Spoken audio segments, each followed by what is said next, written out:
कसं आहे मंडळीनो, या जगात 3 प्रकारची माणसं आहेत. एक म्हणजे दुःखी, दुसरी म्हणजे पीडित आणि तिसरी म्हणजे मकर राशीवाली.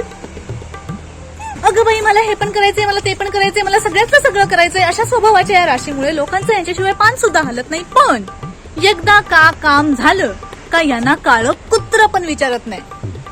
कसं आहे मंडळीनो, या राशीच्या लोकांचं ना सगळंच जरा अति आहे. म्हणजे अति विचार, अति प्रेम, अति माया, अति काळजी, अति आपुलकी, सगळं अति आहे. आणि जल्ला मग या अतिची एकदा माती झाली ना की ती माती यांच्या नाकातोंडात जाते आणि मग स्वतःच्याच नावान बसतात चाक करत, मरतायत मेले. चल, जगातली सगळ्यात फास्ट गोष्ट म्हणजे मकर राशीच्या लोकांना येणारा राग. आणि हा राग आला की सादर होते यांची सर्वश्रेष्ठ कला, ती म्हणजे भांडण. ऐशपत मंडळीनो, या राशीच्या लोकांना भांडणात हरवणं मुश्किलच नाही, शक्य आहे. भांडायला जाऊ नका, मराल.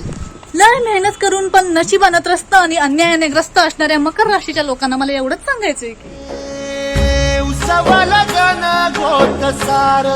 काळजी घ्या, नाही तर मरा तिच्या आईला.